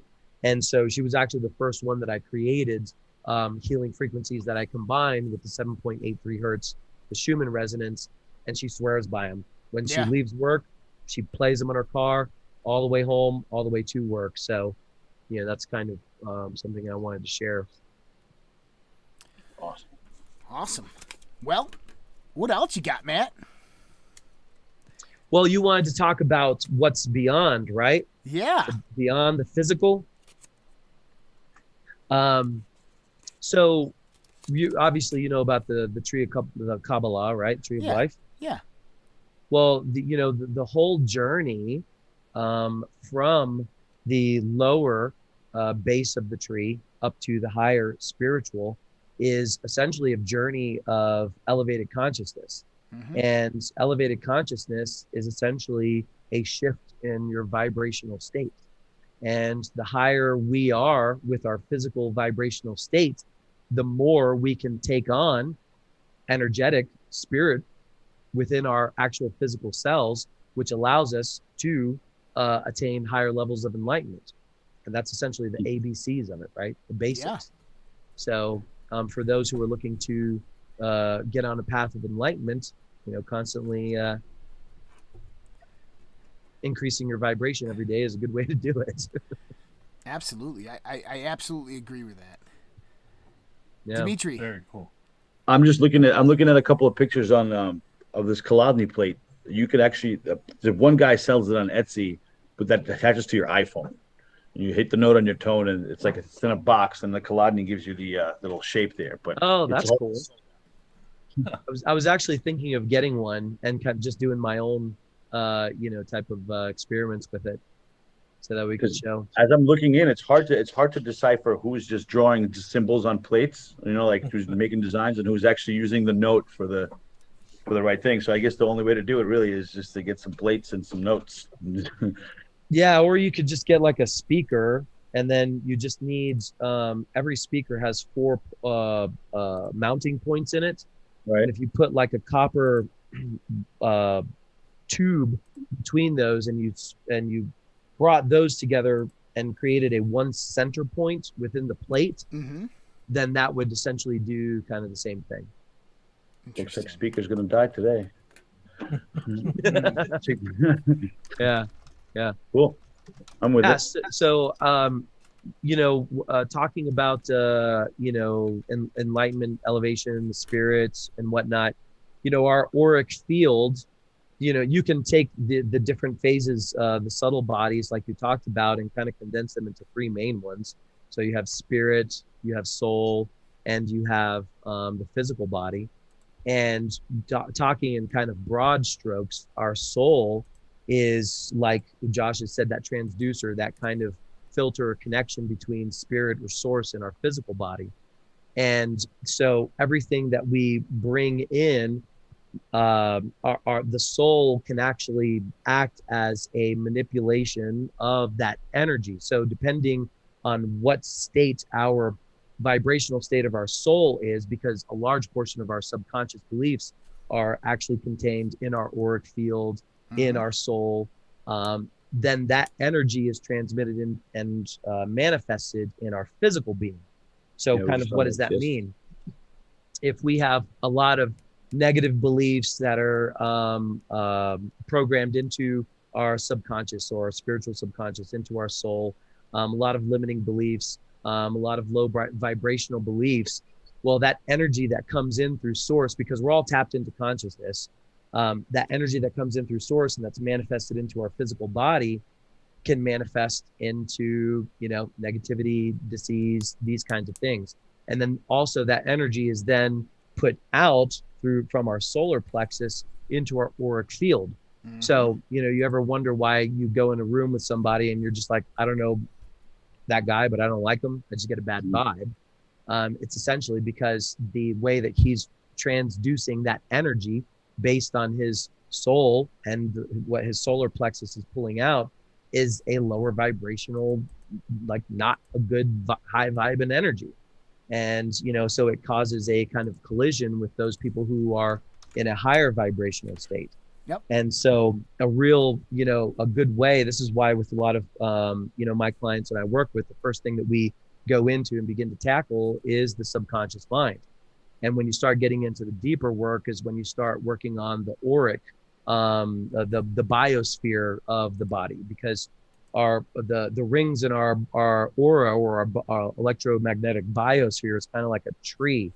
The rings that are further out, about 6 feet on either side of us, hold the older memories, experiences, and or traumas in our life. So when we were younger, and so you can actually kind of comb through them with a tuning fork, and with some experience, you can hear different types of characters in the tuning fork as you go through that auric field. Mm-hmm. And so you can kind of like iron them out a little bit. I've actually done this with my wife quite a few times in practice whenever I first started this, and it's really interesting. And so you have a chart. I want to give the woman credit. I forgot her name. I learned a lot from her. But she has a chart that actually tells you in the different parts of your aura where certain things can be created. And it depends because, you have your feminine energies and you have your masculine energies on each side of your body. And so a lot of people think, the subconscious is, well, that's like the lizard brain, or that's like some part of the brain. That does have a role to play, but a larger portion of our old limiting beliefs are really connected in our energetic bodies. Yep. And so when we're able to release them, that's why a lot of people are just like, I feel this weight was lifted off of me. It's like, it's good because the energy shifted. Yeah. And interesting enough that when people have near-death experiences and they come back and they say, my life flashed before my eyes, is because the majority of our energy is actually imprinted within these energy layers that are external to us. I believe that they're resonating from the deep down infrastructure of our DNA, and this produces this resonant auric field, and that when people have near-death experiences, what's actually happening is the soul, and this is why people say they have life reviews, is because their soul actually has to translate through or move through these auric fields during this point in time. So you're moving through all these old energies of all your life as you're leaving the body. That makes sense. You've mentioned it a couple times as far as like DNA playing a role in this. And so our DNA actually has 7 versions. So we have 1 physical and we have 6 energetic versions of our DNA. And it's referred to as like our crystalline DNA. And so it's our spiritual DNA. And our DNA actually works and acts as a radio antenna. And so our DNA can receive information or it can be blocked with information. And so one of the big things, that, not to kind of go on a negative note, but that's what's happening, the whole DNA manipulation for human beings, the whole end game for that has been to be able to manipulate all 7 layers of our DNA, which start from the energetic down to the physical. So that way we are not essentially in tune with source and spirit. 100%. And hey, Matt, that was the conspiracy theory. Yeah. Said something the VMAT2. auras. Hold on, guys. Hold on. One at a time. Right. What's that, Vince? Somebody in the chat was saying something regarding auras. And you were saying, 6 feet out, you could iron out these old memories, essentially. 6 feet. Yeah. Well, do you think everybody stay far apart from each other is so our auras don't mingle? 6 feet underground kind of sounds like. That's so weird. I never made that connection. Right? So we have to stay away from everyone else. Yeah, don't touch, don't rub that energetic field. Social distancing for your energetic fields, right? That's Dude, that's a interesting. good angle. Never thought of that either. Mask so you can't send the. I don't know, Anyway, man. I don't want to go down that You can rabbit connect hole. anything to anything with this I stuff, couldn't- you know, I like had to- it's dangerous. Well, Yeah. I'd never heard of the crystalline fields, but I know that there's many research studies out there that DNA is an electromagnetic transducer, and it's a fractal electromagnetic antenna. And what that means is that it sends and receives information, and even if you chopped it up into small little pieces, or the smaller subsystems of it, even transmit and receive the same pieces. And it would make sense when I look at the six-body system and knowing how we have a spiritual component to the physical component, that we have a space to the counter space, that there is an energetic DNA that resonates with the physical DNA and produces this emergent DNA that we currently have in existence today. And I know that I just saw this, and I actually went and researched it a little bit because I didn't believe it. I'm like, that's got to be fake. But the cross-section of DNA. Have you ever seen the cross-section of DNA? You cut DNA in half, and you look at the cross-section, you look at it horizontal. You know what it is? It's the flower of life. Yeah. Oh. Shit you not. It's the flower of life. Yeah. It's the flower of life. I sat there and went, no way. No way. Yeah. Yep, it is. That's Double helix, you pretty mean? much, yeah. If you take the double helix, if you take your DNA strand and you splice it in half and you look at it from the top down, Right. the cross section, it's the flower of life. Well, that makes total sense, because if you go, like going back to the solfeggio frequencies, if you look at the cymatic fingerprints essentially of these solfeggio frequencies, in some way or fashion, all of them represent a different variation of the flower of life. How did they know this without like computers or anything, microscopes and nothing? They had sticks and sand, and they were like, "This is the thing." Like, what the hell? Like, It's seriously. because I think it was a little more. There was a little more technology back then than we know. I don't know. I mean, well, yeah, but Tartarians. right. Because Aristotle just pointed out Orion's belt because he saw them. It's that one. Now we're still going on his notes, but it's okay. It's cool. Yeah. So Yeah. for you guys out there, for the guys in the Zoom, there it is right there. I'm going to go ahead and show this over here that they just looked at. DNA, the Sacred Flower of Life. There's a cross-section of the DNA. In the article, it references it, but that is a microscopic cross-section of DNA, and that is the flower of life. That's great. Wow, Absolutely amazing. that answers so much. Holy Nikes. That's like a real, that's a microscopic picture, right? That's what DNA looks like? Well, What are those and little there's ones? more here. If you do a Google search on it, you'll see many other variations of the picture. This one right here, as it says, it's the nucleic acid and double helix, and this is What the is one it? where this is legitimate as heck. So I gotta send this to you guys real quick. Why are there's like little tiny ones around the bigger one? Oh wow. If you look at this, is actual nucleic acid and DNA on Wikipedia. And actually, if you go in here, they'll show a cross-referential. So two structures, A negative, B negative, and Z negative. If you blow that picture up, it's right there at the bottom. I'll show everybody on the screen. They can see it right there. There's the cross-sectional analysis. Look at that. Yeah, so There's your hexagrams. There's There your it is right there. there's your snowflake. Yep. And there's your flower of life. Unfrigging believable. Oh my gosh. Whoever designed this likes the number 6. There's always 6 or 9, I guess, because Holy crap. 3, 6, 9. Isn't that amazing? Isn't that absolutely amazing? Like, we're It's looking at bananas. a Wikipedia page on nucleic acid and double helixes. We're not looking at any spiritual website's idea of what this might be. Hey, I'm gonna send you guys. I'm gonna show you the cymatic. Will it let me add a picture in here? No, but you can just send me the link. Here, I'll send you. You can send it to me in email. I can put it in my browser and pull it up. Yeah, I'll shoot it to you over in email for 432, and tell me what that looks like. Okay. Oh, I got a feeling. Cyrus's everybody knows. instruments were tuned to 432 apparently when they found him. Who's this? Osiris? Or no, wait, not Osiris. Who was the god of music? King Solomon. Well, prior to King Solomon, but King Solomon's was also. You want to hear something crazy? Hang on just one second. I thought he was gonna fart in the microphone or something. You want to hear something crazy? Hold on a second. Classic. So I got this drone the other day, right? And in an effort to not lose it, I painted it with UV light, UV colors. So if it like ever lost it, I could shine UV and it would glow at night. I named it Osiris. I don't know why. Just feel like naming it Osiris. Looked it up today with my daughter and realized that Osiris had green skin. Ah. Apparently. Isn't that crazy? Like I don't know. Just one of those things. Okay, I just sent them. I sent all of them over to you, Josh. All right. My primary mail, right? Yeah. Yeah, don't say. Yeah, that. your. Yeah, don't say it. It's okay. Yeah, no. I don't need a whole bunch of weird emails. Right. Love you guys, but some people send me some weird stuff. There was somebody that was in chat being like,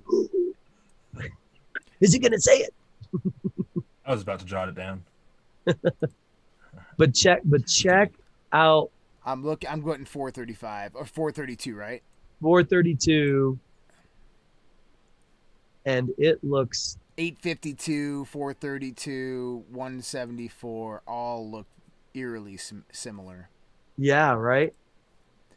And I'm going to go ahead and pull these up. There's 174. And this is just a lot more. Okay. Proof. So this is 432 hertz right there for everybody wondering, and this is the cymatic. Yep. Right, pattern that 432 hertz produces on one of those plates. So this is the vibration. If you put sand on a plate and you vibrate 432, that's the pattern that shows up.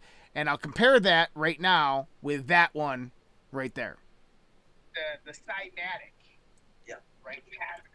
That's pretty amazing. So this is another solfeggio. This is 852, and this is 174, and they're all eerily more complex. Obviously, more complex and filled in, but very, very similar to those guys. And they are all different renditions and different resonant patterns and structures of what we would consider 432. Now, this is interesting because, Matt, I developed optimization theory, and I have this thing, optimization theory. Yep. And these correlate with exactly how all this operates, in the sense is that as energy systems integrate with more energy systems, those systems become more and more complex in their emergent form, more complex and more intelligent.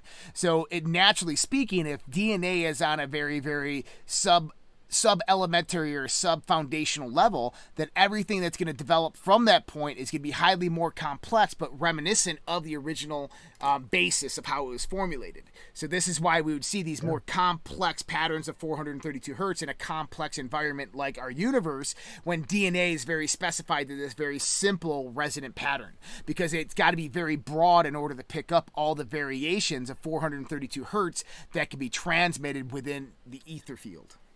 Yeah, that makes sense. Pretty cool stuff, man. That DNA thing blew my mind. Thank you. Isn't that wild? I love it. Yeah, no, I saw it the other day, and I'm like, no way. No way. This can't be right. This can't be right. And then I'm like, oh my God. Like, yes. Like, validation, vindication. Yeah. It's crazy, man. Gotta love science, man.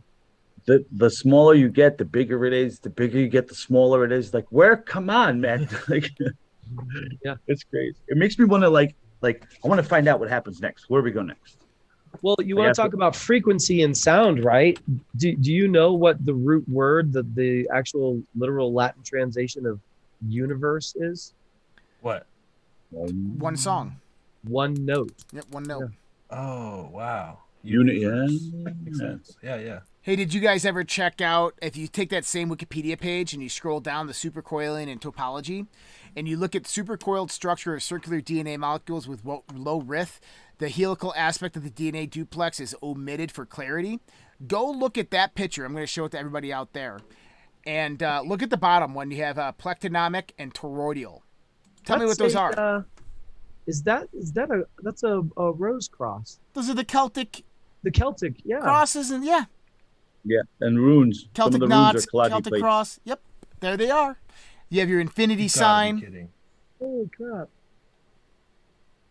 The plectonot, the Plectonemic. The plectonemic. Plectonemic, almost kinds of looks like the what's that with the snakes that wrap around the the catechus or hospital. yeah. Yes, catechus. Yeah, Caduceus.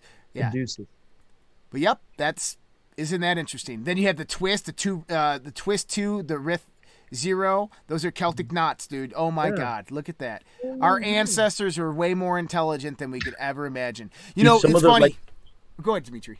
Some of the, like, I was looking at the Chladni plates and I saw runes, like the actual runes. Yeah. Like, well, how about this? You know what was happening is we're sitting here finding all these things of the ancients. Like, man, these primitive people made some really cool symbols.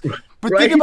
think about like 500 years in the future after our civilization's gone and it's all coming back up again after we're coming out of the cave, and we find like Wikipedia image.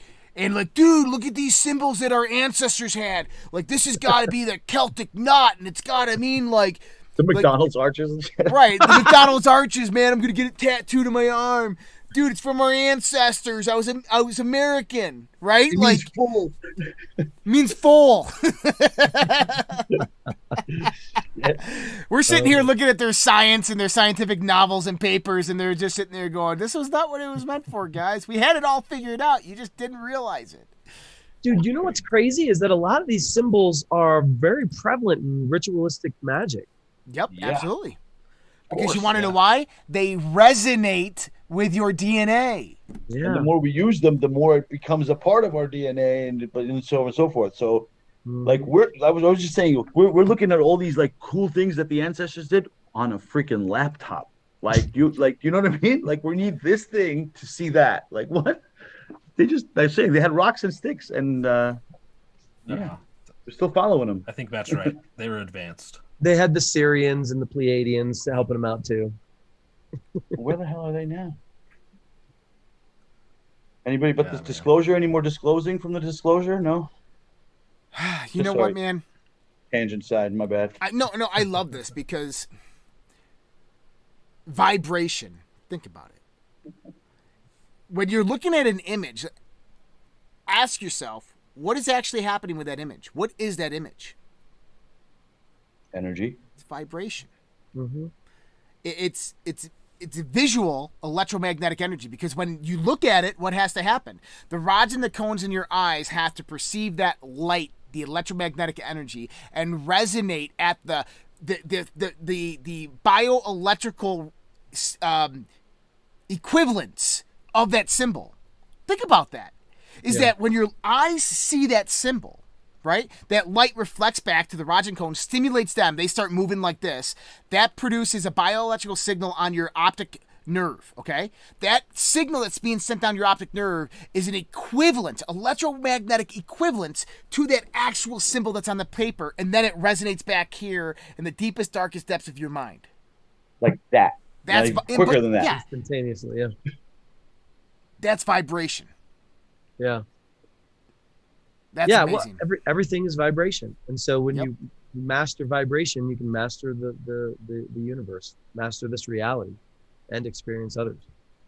Faster vibration. I can't even do the loop, swoop, and pull. I still do the bunny ears on my shoes. I do 2 ears and then a twist and done. Yeah. And they Apparently, always loop, come swoop, undue. and pull is a more integrity of a knot. It's a higher integrity knot.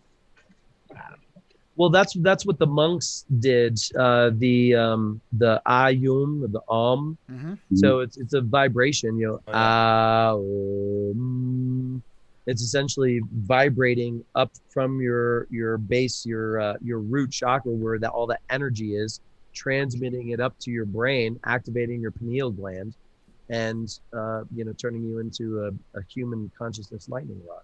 Yeah. Have you seen anything on the Ajna light? Remember when we talked about that? Ajna light. The Ajna light is like this light this dude developed when he was gardening. He's awesome. He had it downloaded. He said, like, on him, he knew what to do. Like, it was like Spider-Man, Peter Parker, that knew how to make the web things. After he ran The out. pineal activation, the ajna light.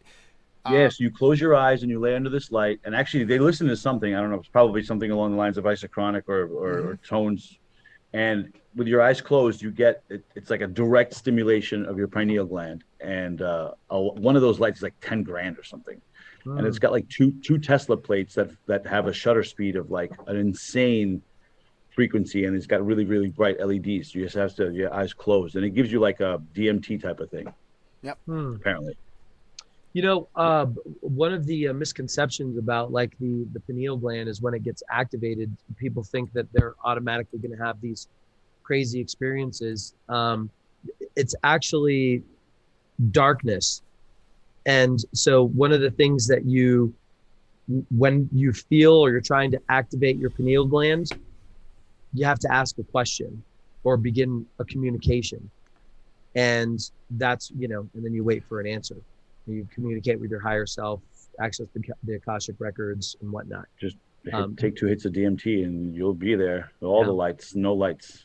Yeah. Just like my, Josh, I didn't think I told you this. I did a shamanic plant ceremony with the Native American shaman and did mushrooms, and freaking changed my life, man. When was this? Really?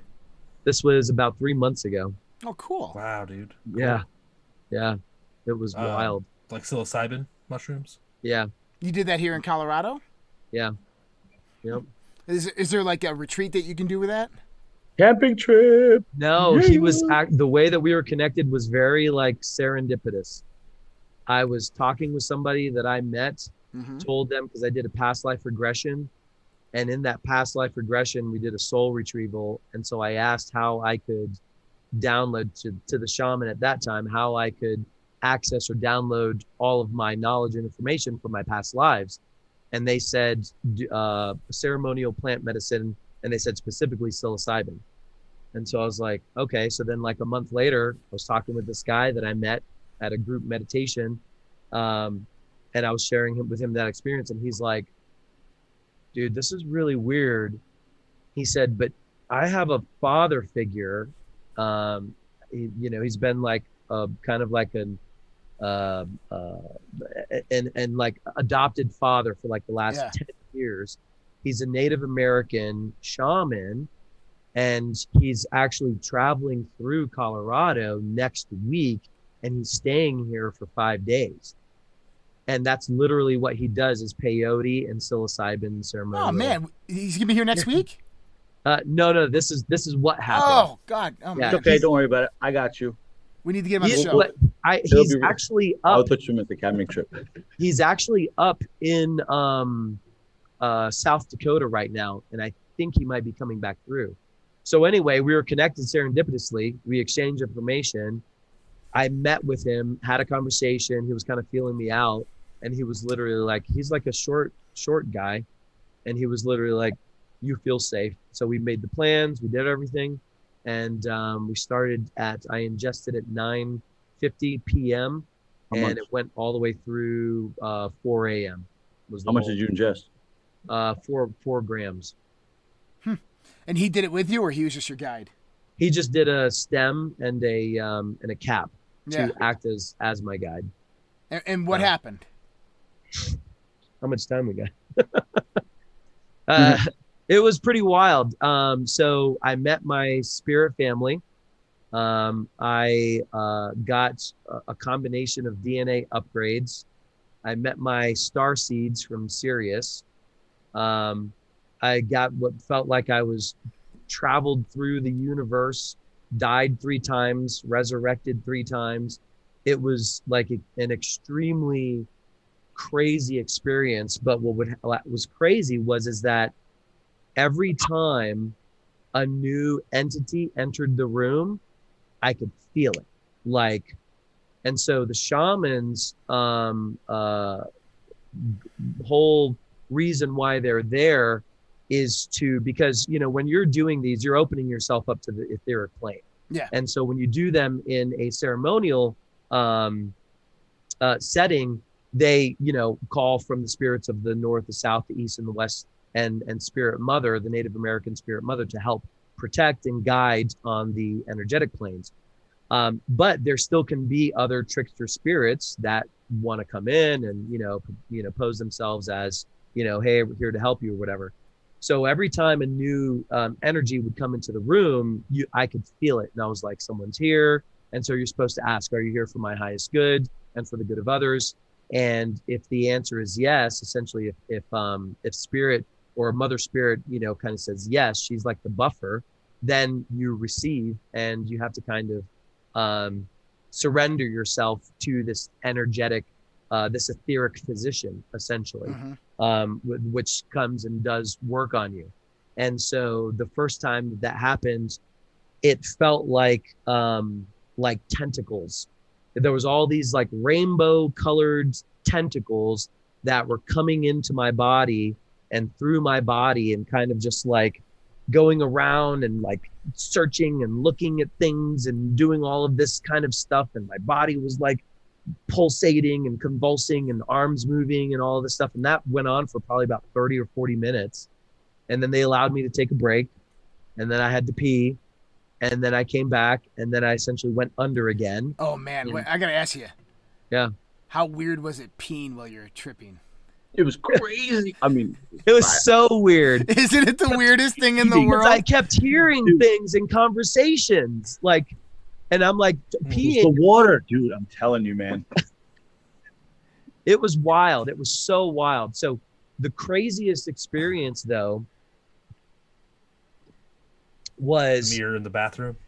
No, at like 2:30 in the morning, after Mother Spirit had gone through and essentially was kind of like sewing up back my soul. And I literally like saw this. She was like sewing back my soul up, kind of stuffing all the things that I asked for back into my soul, sewing it back up. And then about 2:30, like we thought we were done.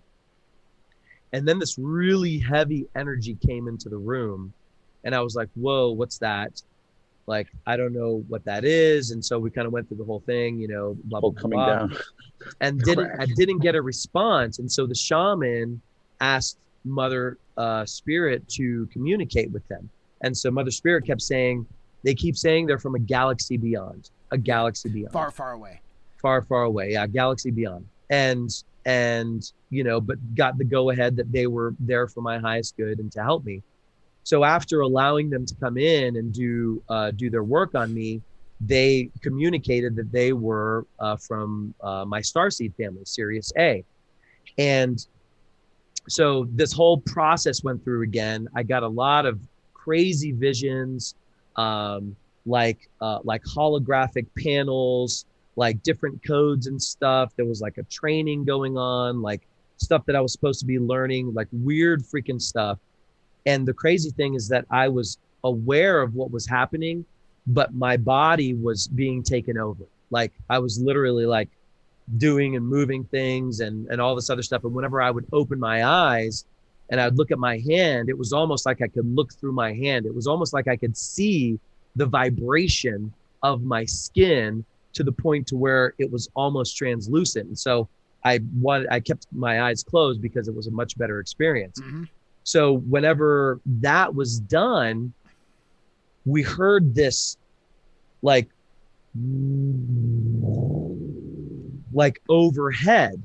And then all of a sudden it started pouring rain. And I kept being told, go out in the rain, go out in the rain. So whenever this happened, it was still cold. Yeah. And I was like, thinking in my mind, I don't want to go out in the rain. It's like cold. And I kept I go out in the rain. The shaman come to me and he says, they need you to go out in the rain. And he's like, I'll go out with you. And I was like, okay. So wait. Hang on, say this. Yeah. 1 second. So they were saying to you, go out in the rain. Did you say that to the shaman? No. Or did he just like, yo, dude, they need you out here like that? Yeah. Dude, that is bananas. How are you going to tell me? Oh, man. Dude, it was wild because I would hear Mother Spirit kind of like orchestrating, and then the shaman would step in and do a chant or a song or some kind of burn or incense or whatever. And it was really wild. So it was like this real-time experience. So he helped me outside. We went outside and it was raining, and I went out and I opened up my arms, and the rain, like I'm getting soaking wet, or I thought I was getting soaking wet. And so I'm there, and then I heard like, it's done, go back inside. And so like I stopped, I went back inside, and the extremities from about my elbows out were cold, but the core of my body was warm. and it was like pulsating, like warm. And I was wearing a white shirt, and my white shirt wasn't even wet. And I remember looking at this and being like, this is freaking weird. So then I was like told to, the shaman's like, you need to lay back down again. So he went and he like laid me back down, and they kind of finished up. And whenever the etheric physician that was kind of overseeing the whole thing helped finish up, Mother Spirit came in, she kind of looked over, and everything that was kind of like done. But one of the things that was like downloaded or kind of intuitively told to me is that the rain, like that was them. Like there was some kind of transference that had to happen with water. the rain. Yeah, through the water. Yeah, I'm thinking the same shit. Yeah. Yeah, it was so wild. Water's a conduit to the ethereal realm of information. And so typically when you're immersed within water, you're directly connected to that ethereal realm. Matt, it's interesting because a lot of science will always tell us that we are carbon-based life forms. We're not. We're water-based life forms. Mm-hmm. And so because carbon is nothing without the hydrogen and the oxygen, which produces the water, which is the smart molecule within the molecular side that actually produces life. Every organic substance produces or has water contained in it for the majority. We are water-based life forms. So therefore, water is our connection back home. I'm going to do the experiment today. I'm going to take water and record it like as it drips through this like thing that I have. Then you get half the speed, and then you plug it into a speech dictator, basically. And so have the computer see if it can make out words out of the slowing down of trickling of the water. Because why you heard voices while you were peeing is because that's exactly what it sounds like. A lot of people hear voices when there's water running in an aquarium and stuff like that. I took a video of it and I slowed it down, and it sounded like me and my daughter talking, and there was Russian and English, but that was to me. I said in the video that I had this speech dictation, but I didn't actually do that part. But I'm going to actually do that part today because it actually might be something there, dude. Imagine if you hear like conversations like from a different day in it. Well, water is just it's a programmable, medium, essentially. Right. The motor. Right. But the Native American shaman, because afterwards we were having a conversation, and he said that his ancestors, they treated the water, the lakes, the rivers as a spirit, and that they would literally communicate with them. And part of one of their rituals was they would go into the water up to about their thighs and do kind of like a meditation, and they would receive information and communication from these bodies of water, which that is so cool. Makes sense. Yeah, it totally makes sense. Dang. I want to tell water that we could like, hey, this is an easy way that you can do sign language. Like, like the movie Abyss. Oh, that's one of the best movies ever. Amazing. Yeah. Wait, no, I'm thinking of the Abyss. Right. That was my experience in a nutshell, but it was wild. And then since then, I've had some pretty crazy dreams and a lot of different insights and downloads, and my meditations have been a lot more connected, tapped in. It's been pretty cool. That's really awesome, cool. And the guy's coming back? I have his information. I haven't done mushrooms in a few years. I'm pretty sure he's still in South Dakota. Is he an actual shaman, or is he just a psychonaut? Yep. No, he's an actual shaman. Yeah, Native American shaman. I'd love to have him on the show. That'd be cool. Yeah, he's Native American and Irish, and he used to be, his father was a medicine man, and he literally grew up playing the drum next to his father, learning all of the shamanic traditions, but he's been doing this for about 25 years. Wow, yeah. That's very cool. Pretty cool. That is really cool. Interesting. Well, everybody, you guys can get linked up there, right there. If you see it, redpills.tv/ISOSYNC, and that is redpills.tv/ISOSYNC, ISOSYNC. And that'll take you on over the Matt Aponte's website there, the ISOSYNC Labs, where you can find out all about his tones, and you can download that. It's in the App Store, right? You can actually download it in the App Store? No, not this version of the app. Okay. This is a progressive web app.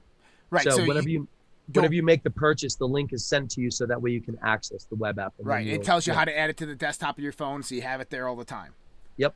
Yep. Awesome. Yeah, you can find that right there. It is linked up as well for everybody who are on the social Red Pill.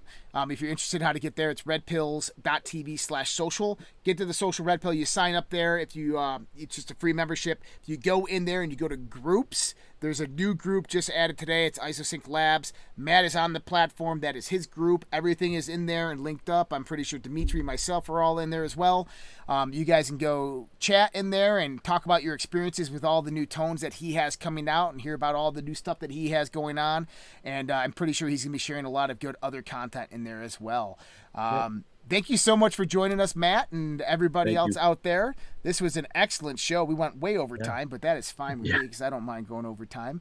For all you insomniacs out there, I hope you guys go put on some good Delta waves and get to sleep and enjoy the rest of your night. Take care. Much love. See you tomorrow. Later. Good night.